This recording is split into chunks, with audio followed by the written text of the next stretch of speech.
مزگەوتی حاجی داوود مزگەوتی گەورەی بازار یەکێک لە کۆنترین مزگەوتەکانی شاری هەولێر و کوردستان کە لە ساڵی 1997 زاینی دروست کراوە لەلایەن حاجی داوود کوڕی حاجی ئەحمەدی کوڕی سلێمان ئاغای کوڕی محەممەد باراماغا.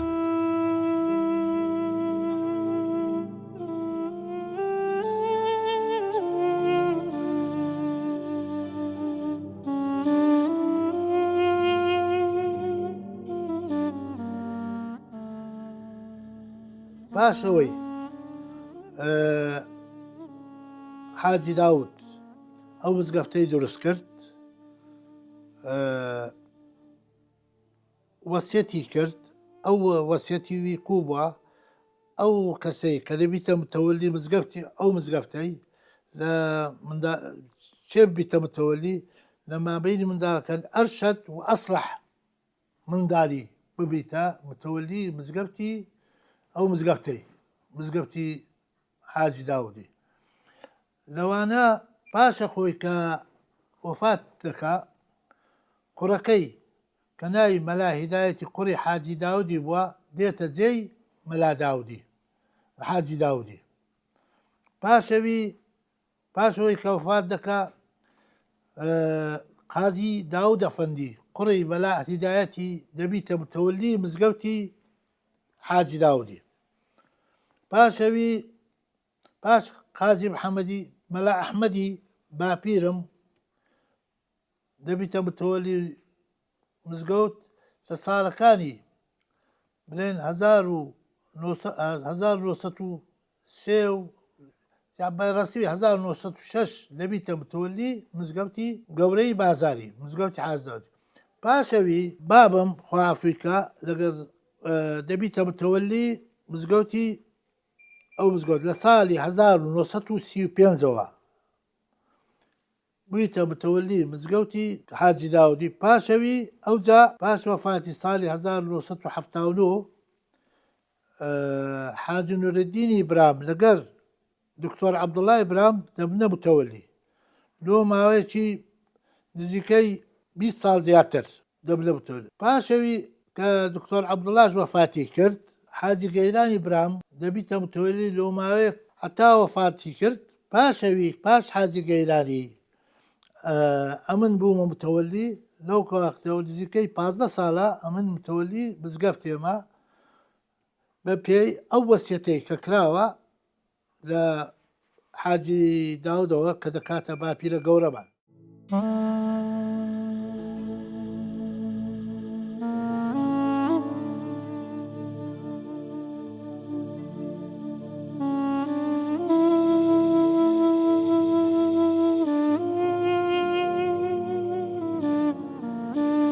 ڕووبەری مزگەوتی گەورەی قەیسەری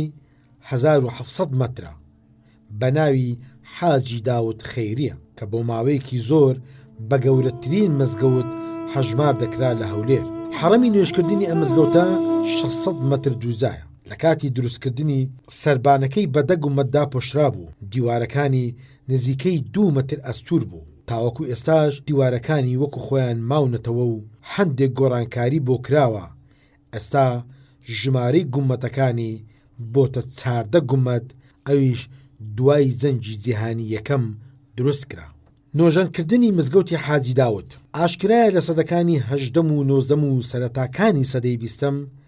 کەرستەی بواری بیناسازی بە پلەی یەکەم بریتی بوو لە خشت و کەرپوچ و قوڕ و دار. ئەو کەرستانەش لە ئاست دیاردەکانی سروشتی وەک گەرما و سەرما و بەفر و باران و لافا و بوومە لەرزە و سووتان توانای بەرگیریکردنیان تا بڵێ لاوازە. هەر لەبەر ئەم هۆکارە پێویست بوو بەردەوام بایەخ بە نۆژەنکردنەوەی بدرێ.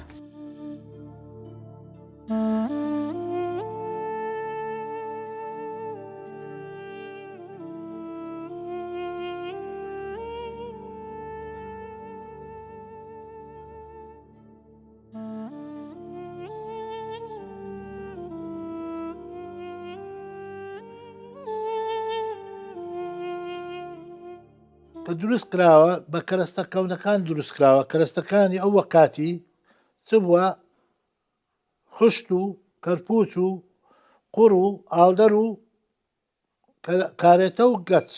تەبی ئەو کەرستانە وەختی کە دروست کراوە کەرستەکە زۆر ئەو کەرستانە وەچێستانە بووە ئەو قووەتەی نەبووە مقاومەی هەبی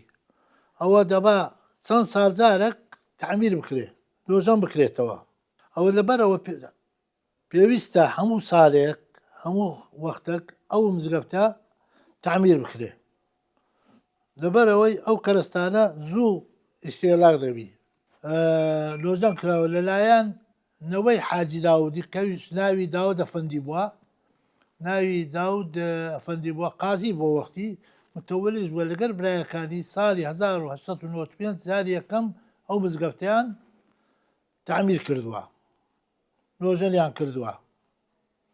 دووەمین جار پاش جەنگی جیهانی یەکەم کە دەکاتە ساڵی 1970 پاش ساڵی 1970 ساڵی 1920 تا 21 ئەو کاتی دیسان لۆژەن کرایەوە پاش ئەوەی حرەمی مزگەفتی عوسمانەکە حرەمی مزگەفتیان بەکار هیناوە لۆ بریندارەکانی خۆیان چونکە حرەمی مزگەفتیان کردووە خەستخانەی خۆیان ساڵی ئەوە دەرم ساڵی 1940 تا ساڵی 1970 پاشەوەی کە مزگەفتیان تەبی کاول کردووە پاشەوی پێویستی بە لۆژەنکردنەوە تعمیرە بووە ئەوجا متەوەلی مزگەفتی ئەو وەختی کە دەکاتە باپیرم ناوی مەلا ئەحمەد بووە لەگەر خەڵکی هەولێرێ هەستایەنا بە لۆژەنکردنی مزگەوت بەو شێوەیە کە ئێستا دیارە کە دەکا ساڵی 1920 پاش ساڵی 1920 هەروەکو باسمان کردەوە دە کومبەتی تێدا بووە کردیتە ئەو وەختی کردیتیانە 14 کومبەت ئەو 14 کومبەتە تا ئێستا بەردەوامە یعنی هەرماوە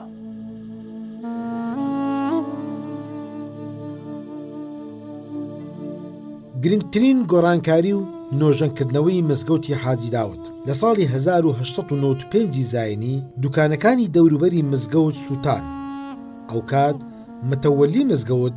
حاجی داود ئەفەنی کوڕی حاجی هیدایەت کوڕی حاجی داود بە خۆی و براکانی ئاسەواری ئەو ڕووداوە لەناو دەبن هەر بە کەرەستەی خۆی نۆژەنی دەکەنەوە دوای جەنگی جیهانی یەکەم لە ساڵی 1940 تاوەکو ساڵی 1970 مزگەوتی حاجی داود کاول کرابوو لەلایەن لەشکری عوسمانی حرەمی مزگەوت وەکو کەلاوەی لێدێت خوتبە تێدا ڕادەوەستێت پاش ڕاوەستانی جەنگ لە پاییزی ساڵی 1970 متەوەلی مەلا ئەحمەد حاجی هیدایەت بە هیمەت و کۆششی وەستا و دەستڕەنجینەکانی شاری هەولێر مزگەوتی حاجی داود بنیاد دەنێنەوە و ئەم جارە لە باتی 10 گومبەت 14 گومبەت لە سەربانی حرەمی نوێژدا دروست دەکرێ هەمان کەرەستەی بیناکۆنەکەی تێدا بەکار دەهێنرێ الله أكبر الله أكبر الله أكبر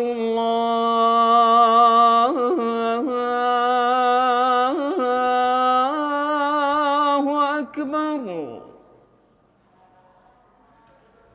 أشهد أن لا إله إلا الله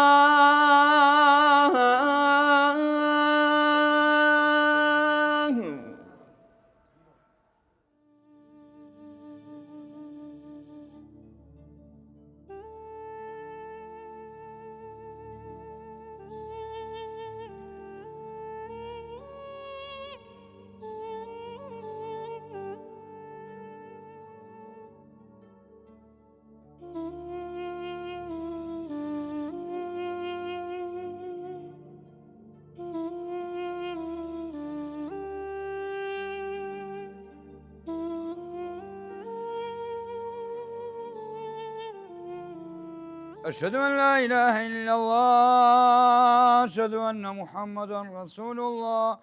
حي على الصلاة حي على الفلاح قد قامت الصلاة قد قامت الصلاة الله أكبر الله أكبر لا إله إلا الله. الله أكبر. سمع الله لمن حمده. السلام عليكم ورحمة الله. السلام عليكم ورحمة الله. ربنا تقبل منا إنك أنت السميع العليم وتب علينا إنك أنت التواب الرحيم. أستغفر الله أستغفر الله أستغفر الله العظيم. أعوذ بالله من الشيطان الرجيم. الله لا إله إلا هو الحي القيوم. أعوذ بالله من الشيطان الرجيم. ربنا آتنا في الدنيا حسنة وفي الآخرة حسنة وقنا عذاب النار. آمين.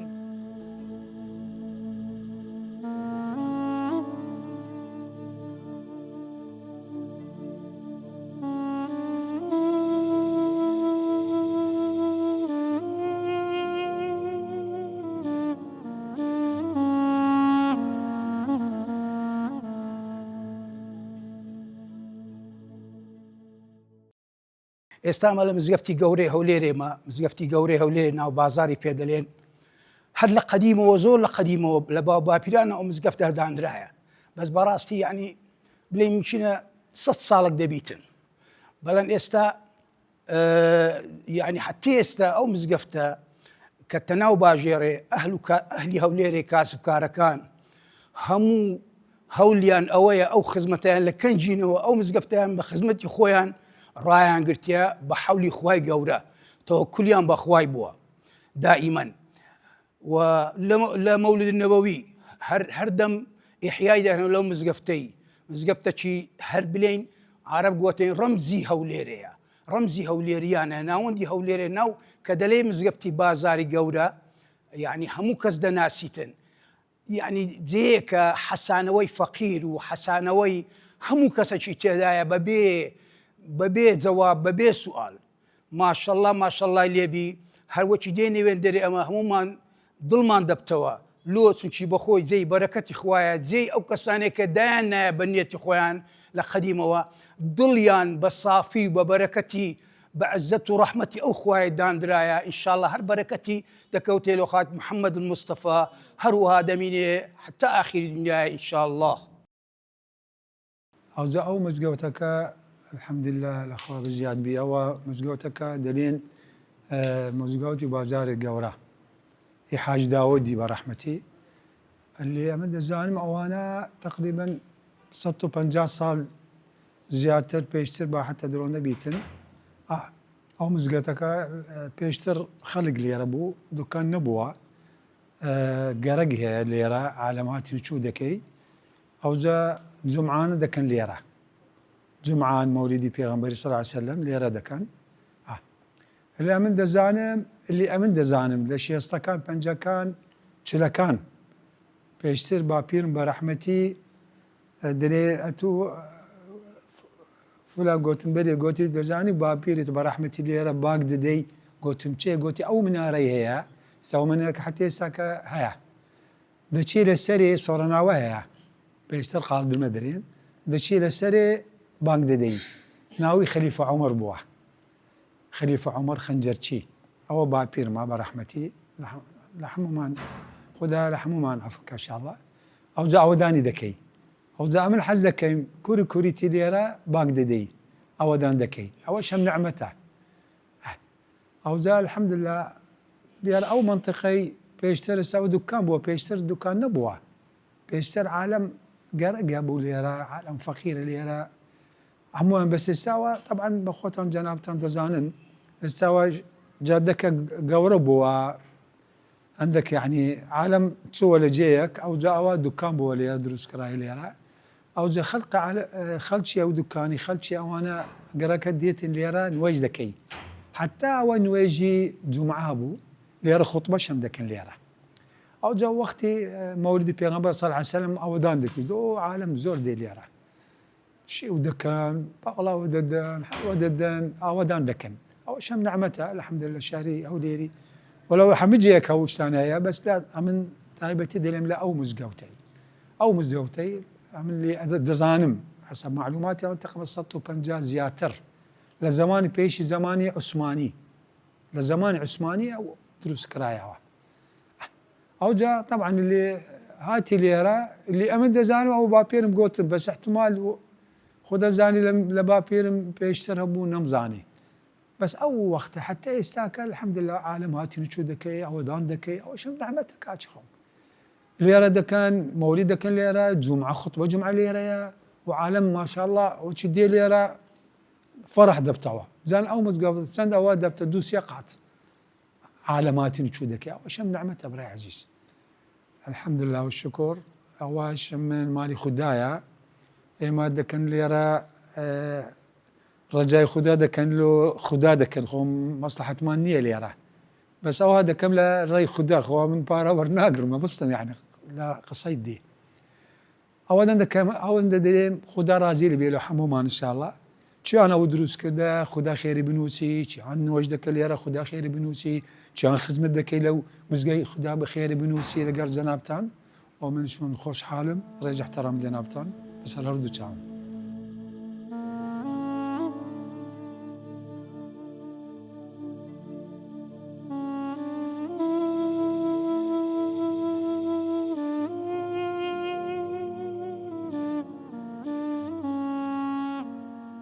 لە ساڵی 1359 کۆچی واتە 1940 زاینی خوا لێ خۆش بوو متەوەلی حاجی محەممەد کوڕی مەلا ئەحمەد کوڕی مەلا هیدایەت کوڕی حاجی داود لەسەر ئەرچی خۆی مزگەوت بەباشی نۆژەن دەکاتەوە هەموو ئەم کەم و کوڕیانەی تێدا چارەسەر دەکرێت لەوانە دروستکردنی منارەیەکی نوێ لە ساڵی 1940 زاینی ئێستاش مێژووی بنیادنانی ئەم منارەیە لەسەر مزگەوتەکە تۆمار کراوە دروستکردنی حەوزێکی تەختبەند لە حەوشی مزگەوتەکە نۆژەنکردنەوەی گومەت و تاقەکانی حەرەمی نوێژ ڕێخستنی شوێنی دەست نوێژ شوشتن لابردنی گۆڕەکانی تایبەت بە خانەوادەی حاجی داود کە نزیکەی لە 10 قەبر زیاتر پێکات بوو هەروەها لە شوێنی ئەوان دروستکردنی حوجرەی ئیمام و خوتبەبێژی دروستکردنی چەند حوجرەیەک بۆ مامۆستایانی ئاینی تەرخانکردنی حوجرەیەکی تایبەت بۆ نابینایان و لەو ساتەدا ئەم مزگەوتە بۆتە شوێنی کۆبوونەوەی سەرجەم نابینایان و هەموو حافیزانی شاری هەولێر و دەوروبەری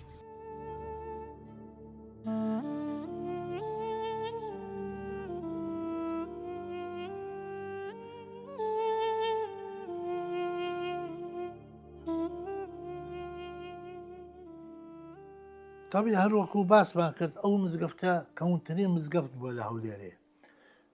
ئەو بەو کەرستەیەک ئەو کات دروست کرایە ئەو کەرستانە پێویستیان ینی برێن هەموو ساڵی پێویستی بە نۆژانکردنەوەیە ئەمن 2000 ئەو مزگەفتە نۆژان کردیتەوە تعمیر کردەوە لەسەر حسابی خۆم لە ساڵی 2018 و 2022 تعمیرمان کردووە چونکالۆ پێویستی ئەو مزگەفتە بەردەوام پێویستی بە تعمیرکردنی هەیە 1999 ساڵی 1999 ئەنجومەنی وەزیران هەستایە بە تعمیرکردنی ئەو مزگەفتەی تعمیرێکی زۆر جوانی کردووە و لەو ئەو وەختی حەزەری حەلانی بەکارهێناوە لە مزگەفتێ ئەو مزگەفتە لەبەرەوەی کە تەناو بازاری گەورە لە زۆربەی مزگەفتەکان زیاتر خزمەتی ئەو خەڵکەی دەکا زۆرترین خەڵک دێنە ئەو مزگەفتەی دەتوان بڵێم هەزارها کەس دێنە ئەو مزگەفتەی بەردەوام ئەو لەو مزگەفتەی لەو ساڵێەوە کە دروست کراوە هەموو ساڵێ مەولود نەبەوی دەخرێت مەولود نەبەوی کاسبکارانی هەولێر مەولود نەبەوی لێرە دەکەن ینی ئەو مزگەفتە بۆش بەناوبانگە بەو مەولودەی کە لێ دەخرێ و خەڵکەکی زۆر دێنا ئەو مەولودەکەی شەوانی لەیلەت القەدر لێرە دیسان خەڵکەکی زۆر دێن لێرە بەشداری دەکەن لە لەیلەت القەدر دوعای خۆیان دەکەن حتا سبەینێ دوعای خۆیان دەکەن ئیتاعەتی دەکەن ئەوەش هەر تەبعی لەسەر حسابی مزگەفتێ سەداها کەس لێرە لەیلەت القەدر لێرە دەبینێنەوە.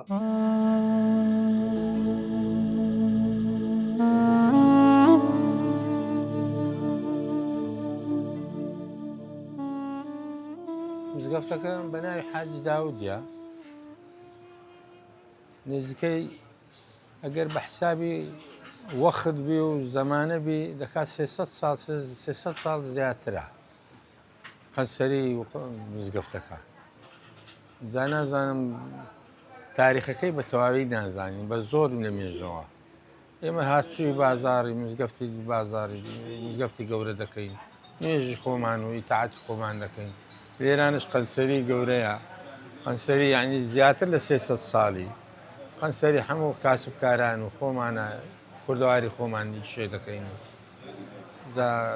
ئەو دنیای خۆ دەزانی دێت و دەڕۆ ئامانەتی نەمەش لەو حسابانە نازانین چۆخت دەواو دەبیتن زەمانەکی دوور و درێژە هەولێر بە ئەوەی بەناوبانگە قەڵاو مینارە و بازاری گەورە یعنی حسابی بازاری گەورە تاریخەکی زۆر دوور و درێژە وەختی هۆلاکۆش یعنی حسابی ئەوە کرایە هەر هەولێر و هەولێر قەدیمە و بەس تاریخەکەی زۆر قەدیمە هەر ناخیندرێتەوە.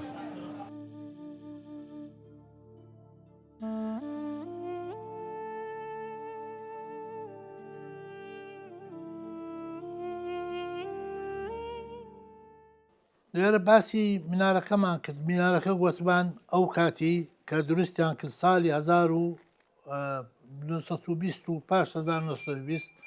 کە دروستیان کرد لە ناو گومبەتەکان بوو ساڵی 1359 بابم هەستایەت مزگەفتی نۆژەن کردووە لەبەر ئەوەی دیارە لە ناو ئەو گومبەتانە ئەو مینارەیە تەحەمبولی نەکردیە هینایەتە ئەو جێ ئێستا مینارەکە دروست کرایە ئەلەوەی داینایە لە ساڵی 1350 کە دەکات دەوروبەری 1940 ئەو کاتی لەوە کاتەوە ئەو مینارەیە لێرە دروست کراوە ئێستاش تاریخەکەی مێژەکە لەسەریتی نووسراوە لەگەر ئەو مینارەیەی ئەو کاتی ڕەحمەتی حاجی محەممەد ئەو وەختی کە بتۆلی بووە هەندێک تعمیراتی کردیا لەو مزگەفتەی لەو تعمیراتە لەو شتانێکە کردیتی ئەو حەوشەی کە لە پێش حرەمیا پێشان قەبرستانێکی تێدا بووە ئەو قەبرستانە نزیکەی دە قەبری تێدا بووە ئەو دە قەبرە بلێن ئینەوەی حاجی داودی بووە حاجی محەممەدی ڕەحمەتی هەستایە ئەو قەبرانەی گواستیتەوە نەیهێشتە بەتەن ئێستا دوو قەبر لێرە لە جیاتی قەبرەکەی هەستایە ئەو مەمەرە ئێستا لە پێش حرەمیە دروستی کردووە لەگەر ژووری مەلای ئیمام و خەتیبی مزگەفتێ لێ دروستی کردەوە ئێستاش ئەو حەوشە بلێن ئەو مەمەرە هەرماوە نوێژی لێ دەکرێت یەک لەو شتانەی کە حاجی محەممەد دروستی کردووە چەند ژوورێکی دروست کردووە لێرە لە مزگەفتێ ئەو ژوورانە لە بۆ گوتمان لە بۆ ئیمام و خەتیب و مەلا و خادم و لە میێوان و لۆ ئەو کەسانە دروستی کردووە ژوورێکی حوجرەکیشی دانایە حوجرەکی خاص دانایە لە بۆ نابینان لە بۆ حافزان ئەو کاتی یەکەمین کەس بووە لە هەولێرێ ژوورێکی دابنێ لۆ حافزان ئەو وەختی نابینان دوای دەبوونە حافز ئەو نابینانە لە هەمویان لێرە لە ساڵی بلێن لە ساڵی 1950 ئەوە دروست کراوە ئەو حوجرەی دروست کردو لۆ حافزان زۆربەی حافزەکانی هەولێرێ لەگەر دەوروبەری ئەلەو حجرەی خردەبوونەوە مامۆستایەکیشی دانا لۆ فێرکردنی قورئانی کەریم و لۆ یارمەتی ئەو حافزانە بدا. ئێستاش ئەو ژوورە ئێستاش هەر ژوورەکە مایە بە جێەکەی گۆڕاوە، ئێستاش هەر بەردەوامە. ئەو حافزانش زۆربیان قورئانیان ختم کردووە، ئەوانە ئەوجا و حافزانش زۆر زۆر خۆشەویست بدە ناو خەڵکەی، خەڵکە زۆر خۆشیان ویستووە، خۆشیان زۆر زۆر ئیسفادەیان کردووە لەو حجرەیە. باش مەلا محەممەدی هەرتەلی مەلا محەممەدی عەلیاوەیی هات، مەلا محەممەدی عەلیاوی ئەویش لێرە دەرسی گوتەوە دەکاتە بابی دکتۆر عەبدوڵڵای عەلیاوەیی.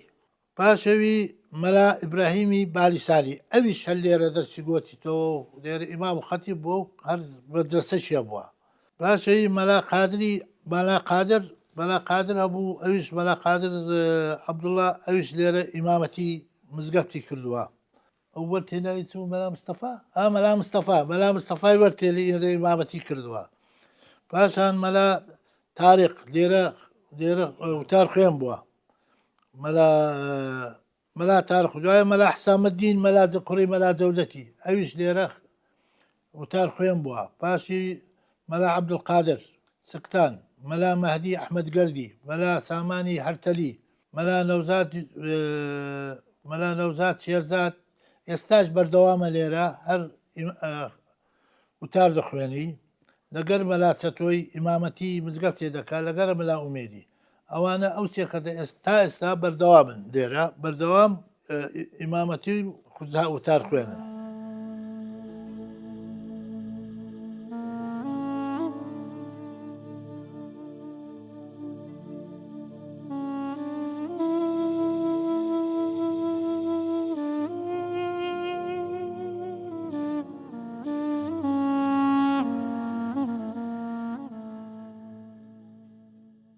لە ساڵی 1970 زاینیدا لە سەردەمی کوڕەکانی خوالی خۆش بوو، حاجی مەحەممەد